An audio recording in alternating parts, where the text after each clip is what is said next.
We are 12 in total, namely Ayana Wanjiro, Shayna Mugoni, Ethan Boro, Jonathan Gige, Sydney Boro, Shaza Kirich, Jane Boro, Shamil Mugoni, Lizzie Mugoni Karaoke, Ian, Philip Degwa, and Lizzie Mugoni Wanrike. Shosho was an amazing woman who did so many incredible things. She was a businesswoman, an entrepreneur, and was invited to speak at different churches and events all the time. She was always on the go and saw great potential in everyone. As much as we admire her work so much, to us, at the end of the day, she was just Shosho. She always gave us chocolates, warm hugs, and consistently opened her home to us to have sleepovers whenever we wanted.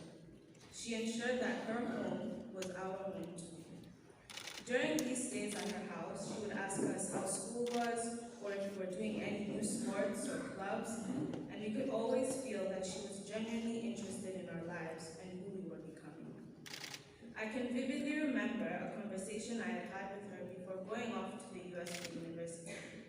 We were on the swing outside her house, and I had told her my fears and worries about moving across the world and being independent, about making new friends and leaving my old ones.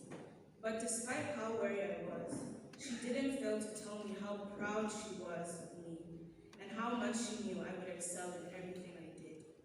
She encouraged me to be strong and said that she had no doubt in the world that I would have an amazing time in my next step in life. And I took her words with me all the way to the US. However, this immeasurable pride she felt extended to all of us grandchildren in many different and unique ways.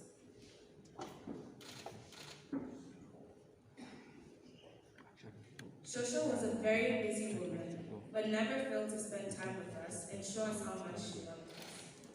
When such a busy woman makes time for you, you know you're special. Our Shosho was a very brag-worthy Shosho. I know bragging is not good, but as kids we couldn't help but say, my Shosho owns this, or my Shosho has done that.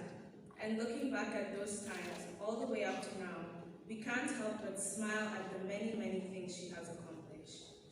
All in all, us grandchildren are so grateful to have been able to experience life with a Shosho like ours. Someone so humble and ready to help others. I know my younger cousins, who may not have gotten the chance to interact with Shosho in the ways that us older grandchildren did, will grow up hearing nothing but wonderful and uplifting words about Shosho Lizzie. Shosho has taught us many things throughout her life, like how to have a generous heart no matter what. And although her loss deeply pains us, for the past few months she bravely fought through her illness, instilling a fighter in each and every one of us. When we look around this room, all we can think is how crazy it is now realizing that after her passing, truly how many people she positively impacted and how many lives she had a hand in developing. Although we now use the words she was or she used to be, she will always be our Shosho, a powerful, determined, and sacrificially loving individual whose absence will forever be felt. Thank you for everything, Shosho, and you will be missed dearly. May you forever rest.